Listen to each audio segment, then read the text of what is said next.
अभिवादन स्वीकार करिए हरबंस नागोके का तभी मीडिया की ओर से।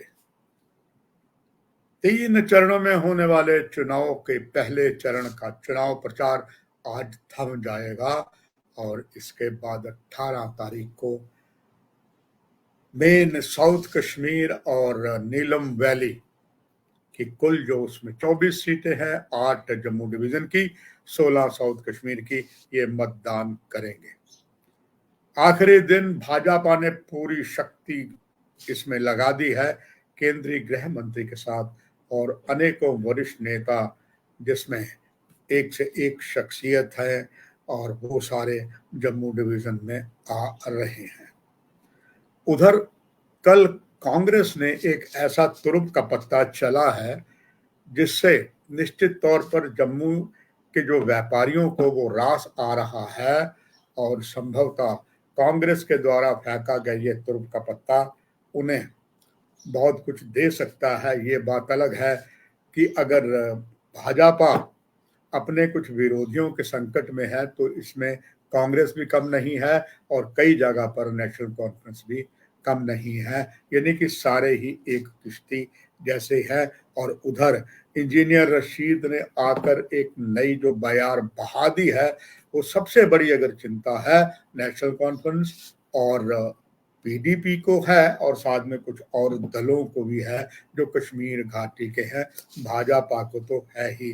हालांकि बहुत कोशिश की गई इंजीनियर रशीद के बारे में ये कश्मीरी जनता को बताने के लिए कि वो भाजपा के सपोर्टर हैं, भाजपा की सपोर्ट से बाहर निकले हैं, मगर इंजीनियर रशीद को पर लोगों को बहुत विश्वास है, वो इनकी बातों को मान नहीं रहे हैं। वो तो कईयों ने, कश्मीर मतदाताओं ने ये कहना शुरू कर दिया है कि जिस तरीके से इंजीनियर रशीद आगे जा रहे हैं, दूसरे राजनीतिक दल जो हैं वो परेशानी में है। और जिस तरीके से अब इंजीनियर रशीद के साथ जमाते इस्लामी ने भी हाथ मिला लिया है, वो केवल नेशनल कॉन्फ्रेंस, पीडीपी, सीपीएम और अपनी पार्टी, कईयों को तो बहुत ज्यादा मुश्किल खड़ी कर दी है। और उसमें केंद्र सरकार जो भाजपा की सरकार चला रही है गठबंधन से, उनके लिए भी बहुत बड़ी चुनौती है, क्योंकि माना जा रहा है अगर इंजीनियर रशीद जब वो नॉर्थ कश्मीर में लोकसभा का चुनाव जीते और वहाँ 18 में से 14 सीटों पर उन्होंने अपना प्रभुत्व विधानसभा में दिखाया और अब जमाते इस्लामी भी साथ आ गए हैं और कयास ये लगाए जा रहे हैं कि अगर कहीं वो 18 से 20 सीटें ले जाते हैं तो बहुत बड़ी मुश्किल जो है वो सभी राजनीतिक दलों की होगी। और ये बात पहले ही तय हो चुकी है कि कोई भी पार्टी जो है उनके पास स्पष्ट बहुमत नहीं होगा। ये एक बार फिर से जो लंगड़ी सरकार बनेगी, फ्रैक्चर मैंडेट होगा और इसमें अगर कहा जा रहा है प्रमुख भूमिका होगी तो इंजीनियर रशीद की पार्टी, जिन्होंने जमाते इस्लामी ने पूरा समर्थन दिया, इकट्ठे चुनाव लड़ रहे हैं और इससे निश्चित तौर पर बहुत बड़ी मुश्किल स्थानीय जो राजनीतिक दल है, साथ साथ भाजपा को ही, भाजपा जो अपने सपने मुंगेरी लाल के कह रही है वो तो कर राजनीति में होना भी चाहिए, क्योंकि जैसे पहले तो आपके बाद 400 पार और यहाँ 50 का जो आंकड़े पर डंका पीट रही है भाजपा, ये उनके लिए चुनावी दावे है। पर जनता जनार्दन सब कुछ जानती है, क्योंकि ये पब्लिक है, सब जानती है भाजपा को कई मुश्किलें हैं। और खास करके जिस तरीके से मैंने अभी आपको जिक्र किया, जिस प्रकार कांग्रेस ने एक तुरुप का पता चला है, अगर वो सत्ता में आती है तो दरबार हटाने की प्रथा को पुनर्जीवित किया जाएगा। और इस बात से बहुत से ऐसे अच्छे व्यापारी हैं और वो जो वास्तव में व्यापारी वर्ग जो होता है, ज्यादा भाजपा का समर्थक होता है। जम्मू शहर की जो मुख्य शहर है उसमें जो विधानसभा की सीटें हैं, जो बिजनेस हब है, बिजनेस हब सिर्फ अब जम्मू शहर में नहीं, पुल पार इस गांधीनगर में भी है। इनसे कई मैंने अच्छे वरिष्ठ व्यापारियों से बात की और उनका अच्छा खासा संबंध भाजपा से है। नाम ना जानने का आश्वासन उन्होंने बताया कि ये सचमुच हमें रास आता है। जग जाहिर है कि यहाँ पर जम्मू का जो व्यापारी है वो दरबार मूव होने, वो टकटकी लगा कर देखता था, उसे मालूम होता था कि जब यहाँ आएंगे सर्दियों में उनका व्यापार बढ़ेगा, भाईचारा बढ़ेगा। जो यहाँ पर सरकारी आवास गवर्नमेंट के हैं, चाहे वो गांधीनगर में है, चाहे तालाब तिल्लो के पुंछ हाउस में है या शहर में है, कुछ और स्थानों पर है, वहाँ जो बाहर आती थी, वहाँ जो कश्मीरियत होती थी, वो अपने आप में एक मुकाम था जो कूट-कूट कर कश्मीरियत ज़िंदा है, वो दर्शाती थी। तो जम्मू के निवासी भी खुश हो जाते थे, व्यापारी बहुत ज़्यादा खुश होते थे। तब ये होता था, उन दिनों व्यापारी जितने थे, चाहे वो रेडीमेड गारमेंट्स थे या दूसरे थे, अपने कुछ ऐसे समय में रेट डाउन करते थे, उनके साथ कुछ और उपहार भी देते थे, जैसे 1+1, क्योंकि उस वक़्त जब कश्मीरी यहाँ से एम्प्लॉयी वापस जाता था, तो यहाँ से सारा सामान लेके जाता था।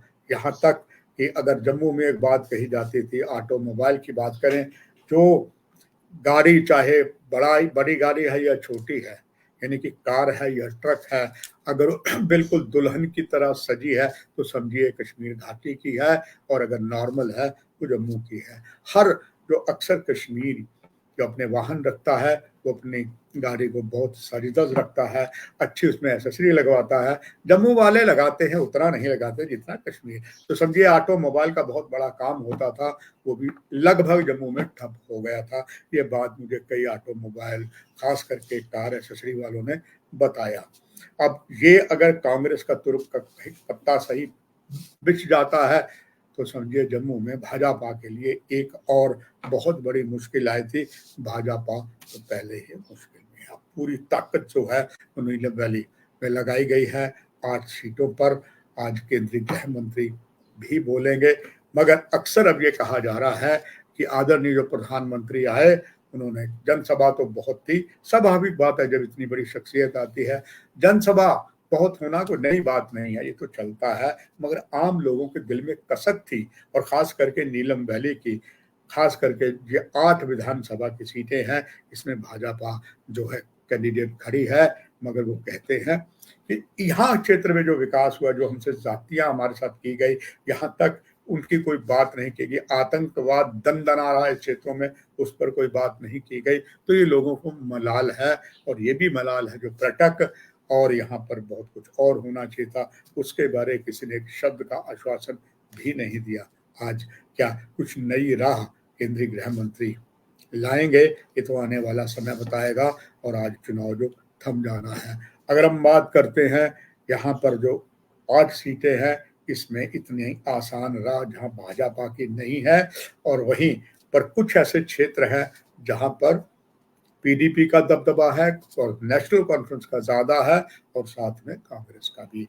भद्रवा में, चाहे डोडा में, काफ़ी ज़्यादा कठिन डगर जो है सभी की है, मगर यहाँ हर पार्टी का कोई ना कोई है नेता, वो आगे आ रहा है। उसमें नेशनल कॉन्फ्रेंस भी है, हालांकि इसी क्षेत्र में डीपीएपी के गुलाम नबी आज़ाद भी रहने वाले हैं, उनके कैंडिडेट भी हैं, पर उनको कुछ ज़्यादा नहीं मिलेगा।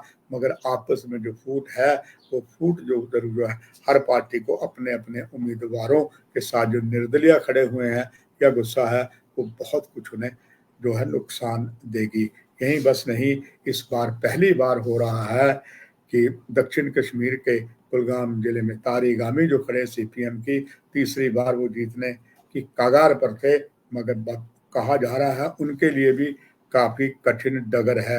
यहीं से पूर्व प्रधान मीर भी चुनाव लड़ रहे हैं, बहुत सी शख्सियत लड़ रहे हैं। यहीं पर इल्तिजा मुफ्ती जो राजनीति का नया कैरियर एज ए विधायिका करने के लिए खड़ी हुई हैं, और बहुत से नेता हैं। क्या ये सारे कुछ कर पाएंगे, ये तो आने वाला समय बताएगा। मगर एक बात तय है कि इंजीनियर रशीद ने जहाँ पर काफ़ी डेंट डाला है, सब पार्टियों को चिंतित कर दिया है, वहीं कांग्रेस की ओर से ये कहा जाना, प्रथा जो हमारे है इस समय दरबार की, उसको हम हटाने को पुनर्जीवित करेंगे, तो ये बहुत कुछ अगर नुकसान देगी तो भाजपा को देखेंगे। अब देखते हैं भाजपा के जो वरिष्ठ टॉप नेता हैं, इसको किस तरह मोड़ते हैं।